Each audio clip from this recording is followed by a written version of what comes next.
and a warm welcome to It Is What It Is with Omeo Favor the Captain. I take this chance to thank you for the likes, shares, subscriptions, and the views. May the Lord do you well. And if you've not yet subscribed to this channel, please do so. May the Lord bless you abundantly. Now, we continue with our topic of the ancient dragon. Last week, we unleashed the ancient dragon. We said that the ancient dragon is sexual immorality, sexual sin, or illicit sex. Today, we are going to look at how this dragon lures its victim into its mouth.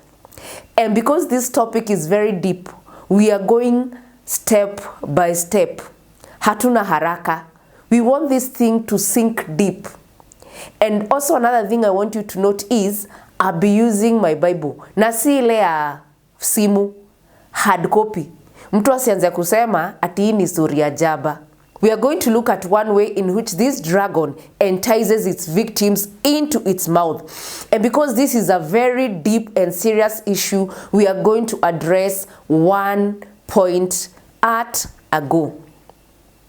And point number one today, we are going to look at sight with the intent of lust, or sight that is lust driven.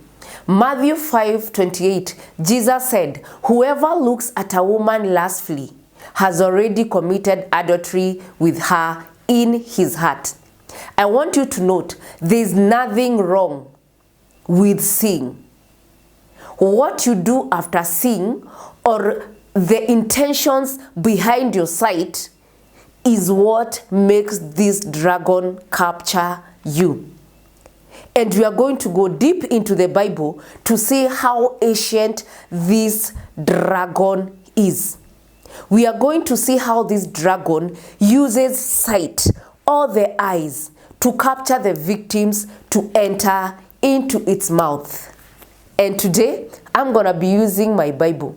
Na kama ume notice, I'm using the hard copy, not my phone, because I want you to realize how deep this thing is. I want you to realize and get the words straight from the Bible. Juu kuna mtu anaweza sema ati either nimetoa ama nimeongezea vitu zangu. So, we are starting with the book of Genesis. And don't forget tulisema, this dragon is very, very ancient. It is dating back to Genesis. Let's go to the book of Genesis. Genesis chapter 6. Let's begin with Genesis 6, verse 1 to 4. When men began to increase in number on the earth and daughters were born to them, the sons of God saw that the daughters of men were beautiful. Mark the word "so." That the daughters of men were beautiful, and they married any of them they chose. What? Nephilims, now these were the offsprings of the daughters of men and the sons of God that were born. So the Nephilim were on the earth in those days and also afterwards, when the sons of God went to the daughters of men and had children by them. Genesis 6. The sons of God actually saw that the daughters of men were very beautiful. They did not stop at sight. There's nothing wrong with seeing a beautiful woman pass by. There's nothing wrong with seeing a fine man pass by. Your intentions when you're looking at them, or your intentions after you see them, is what matters. Our guiding verse is Matthew 5:28. What are your intentions when you see? Now this dragon makes sure that when you see, you fall into lust, and then you fall into sexual sin or sexual immorality. The sons of God saw that the daughters of men were fine. They did not stop there. They came down and had children with them. That is how ancient this sin is. We are still in the book of Genesis. We hop over to Genesis 19. This is another shocker. This actually shocked me and I just couldn't believe. Listen to this. This is the story of Sodom and Gomorrah.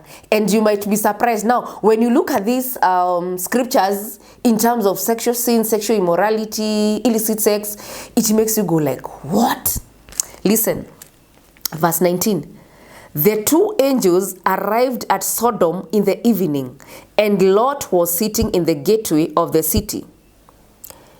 When he saw them, he got up to meet them and bowed down with his face to the ground. Verse 2, my lords, he said, please turn aside to your servant's house. You can wash your feet and spend the night and then go on your way early in the morning. Listen, now Lot saw the two men and recognized that they were not mere men. So he goes to them and bows down and gives them a very warm invitation. What will happen after this will shock you. To see that what we see is what the dragon uses to capture us into its mouth. We go to verse 4. So after now he invited them, he has prepared supper for them, they are good, he's now preparing them to go to bed. And before they go to bed, verse 4, before they had gone to bed, listen, all the men, imagine, all the men from every part of the city of Sodom. This is another shocker, both young and old. From every part of Sodom, both young and old surrounded the house. Where? They called to Lot. Now that's verse 5. They called to Lot, where are the men who came to you tonight? Bring them out to us so that we can have sex with them. This is what shocked me. Number one, all the men of Sodom. You can imagine, sisi wote tunajua story ya Sodom and Gomorrah, the way God was mad, the immoralities were happening. Now this is giving us details. Imagine, two men have landed in the city. And now, the men of the city of Sodom wamejua two strangers or two fresh men have come into Lot's house. They saw them. But unlike Lot, they did not treat the men with respect or reverence. They lusted after the men. So imagine, both young and old, in the shock. All the men, imagine now in Kiambu, all the men in Kiambu, both old and young, lusting after two men. My goodness. So now they are not even blinking about it. They are not even beating around the bush. They went and knocked at Lot's house. And they were like, you know what? We saw two men coming in here. Bring them out. We want to have sex with them. And they are not even blinking about it. That is how serious this thing is. Let's move on. We are still in Genesis. Ata tujiondoka Genesis. This is how ancient the dragon is. And remember, the point is the dragon uses sight, what you see, to get you into its mouth. Remember, what you see is not the issue, but what you do when you see. Matthew 5:28, whoever looks at a woman lustfully. Let me define lust. Lust can be defined as looking at somebody with the intent of involving yourself sexually with them. Yes. So the men of Sodom, both young and old, saw the two men and lusted after them. They wanted to have sex with them. We are moving on. Still in the book of Genesis. Genesis 38:15. No, sorry, Genesis 38:15. Judah was Joseph's brother. Judah married and got 3 sons. The first one and the second died as a result of their wickedness. They were killed by God because of their wickedness. Okay, it's not a laughing matter, but I mean, if God anaweza fika mahali ya kuwe mwenyewe because of your wickedness. It shows yani how bad it was, yani how wicked those young men were. So Tamar was actually married to the first son of Judah. And so when the two sons died, Judah had promised Tamar that when the younger one grows up, he would end up marrying Tamar for the sake of continuing the lineage, like to sire sons or children for that matter. But now when the son grew up, Judah did not keep his promise. So Tamar was like, at this rate, I'll never have children. So he set up a trap for Judah, and this is what she did. She dressed up as a prostitute and went and waited for Judah, his father-in-law, somewhere. So this is now where I'm reading that verse, number 15. When Judah saw her, okay, let me start from verse 15 so that you might understand. When Tamar was told, your father-in-law is on his way to Timnah to shear his sheep, she took off her widow's clothes, covered herself with a veil to disguise herself, and then sat down at the entrance to Anem, which is on the road to Timnah. For she saw that, though Selah had now grown up, she had not been given to him as his wife. 15. When Judah saw her, he thought she was a prostitute, for she had covered her face. Verse 16. Not realizing that she was his daughter-in-law, he went over to her by the roadside and said, come now, let me sleep with you. Other versions are actually very direct and to the point. They say like, come now, let me have sex with you. So this means Judah had a habit of sleeping around with prostitutes. So every time he saw, remember we are talking about sight. The first point is sight that leads to lust is what the ancient dragon uses to capture victims into its mouth. So Judah saw a prostitute. He could have chosen to walk by and just go. But because it appears to me like he had this habit of sleeping with prostitutes, so when he saw one, he couldn't help it. He just went up to her and was like, come, let me sleep with you. So sexual immorality, sexual sin sets in. And there the dragon captures you. We are still in the book of Genesis. Genesis 34, verse 1 to 2. Now Dinah, the daughter Leah had born to Jacob, went to visit the women of the land. Verse 2. When Shechem, son of Hamor the Havite, the ruler of that area, saw her, he took her and raped her.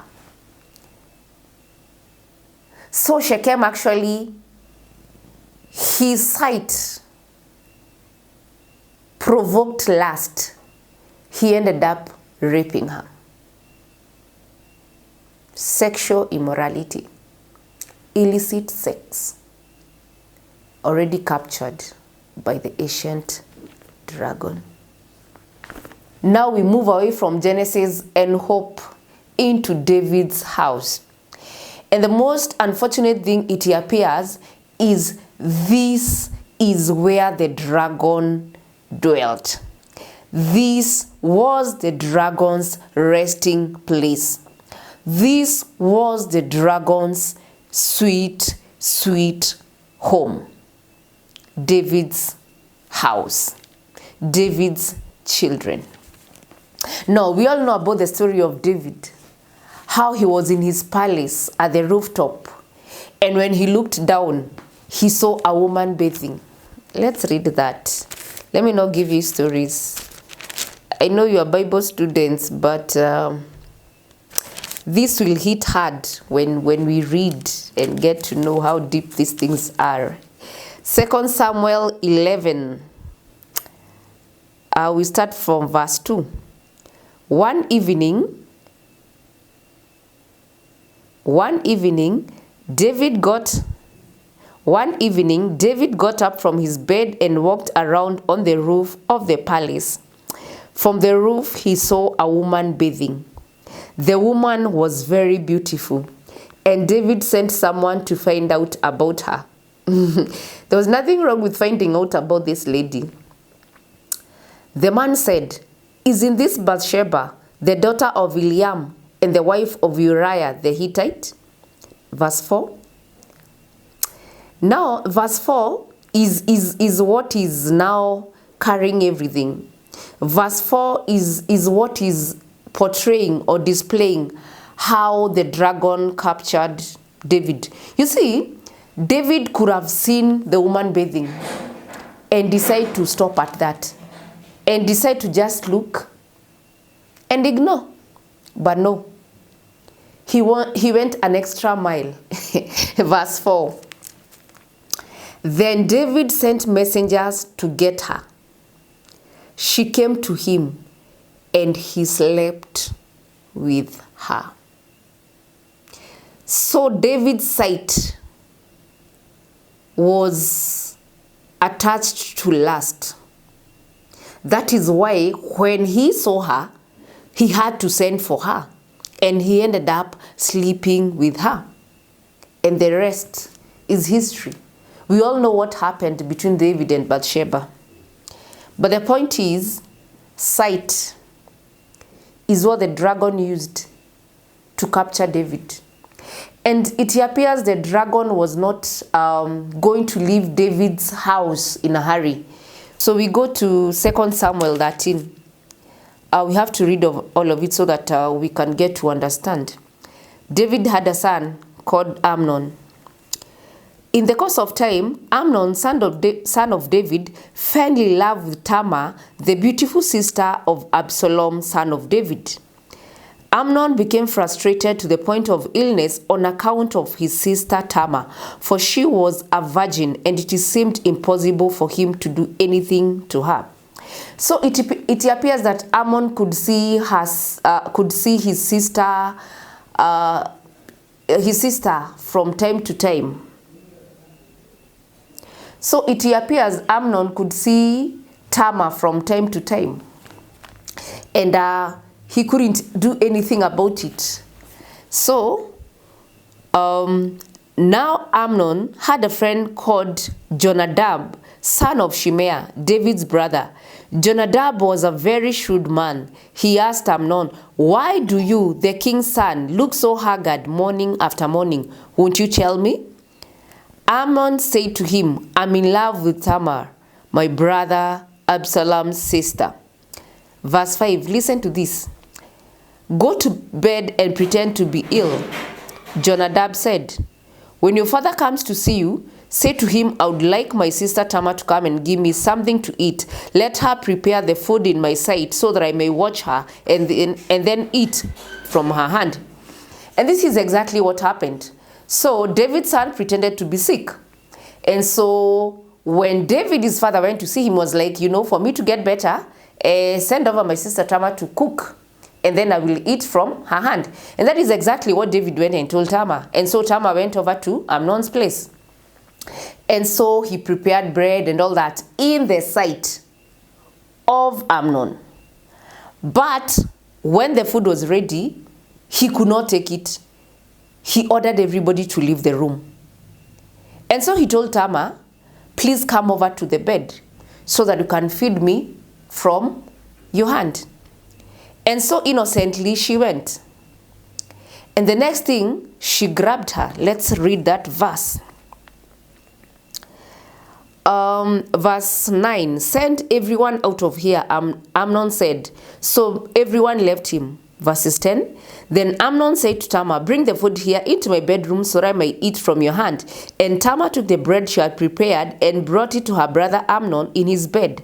Verse 11, "But when she took it to him to eat, he grabbed her and said, come to bed with me, my sister."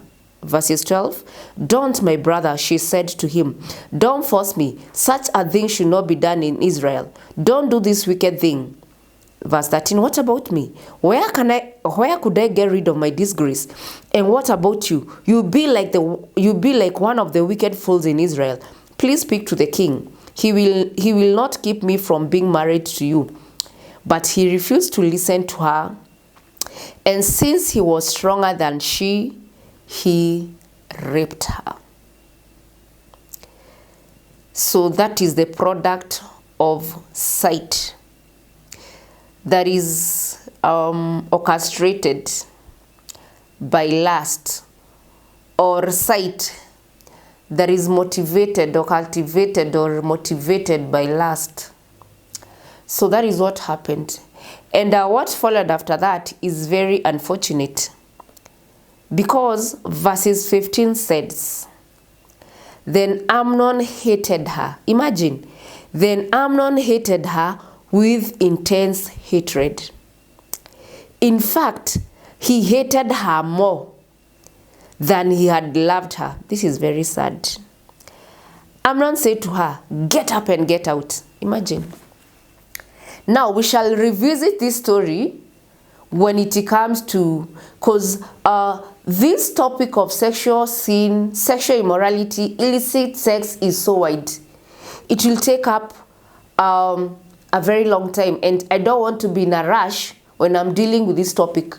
We'll deal with this topic step by step, bit by bit, mpaka it sinks in, mpaka the reality sinks in. So now what happens down here is a story for another day. But today we are concentrating on what happened. At least for Amnon, when he saw Tamar, he could get the desire, the lustful desire and all, but he was not acting. Until now, his wicked friend came and gave him sick advice, and this is what happened. Now, we come to the end of today's show. And like I told you, we are not in a rush.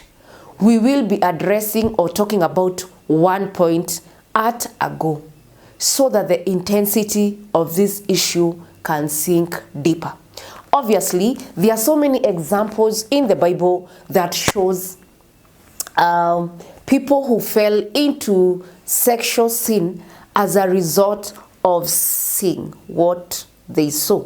And we said, seeing is not a problem, but what you do when you see is the problem. What motivates your seeing is the problem. Matthew 5:28. Whoever looks at a woman lustfully has already committed adultery with her in his heart. That is what Jesus said concerning lust, concerning sexual sin. So what you see and what you do after seeing is very important. If you don't want to be a victim of this dragon, watch out what you see. Dedicate your eyes or your sight to the Lord. Let your sight be pure. Let the motives behind what you see be very pure. Otherwise, if that is not so, you will find yourself into the mouth of this ancient dragon. It is what it is. On Wednesday, as we look at another way in which this dragon captures the victims into its mouth. If you have not yet subscribed to this channel, please do so. If you have not yet subscribed to this channel, please do so. You can follow us on Facebook at Kingly Favor Studio Reloaded, Instagram at Kingly Favor Studio Reloaded, TikTok at Kingly Favor Studio. It is what it is. So long. God bless you.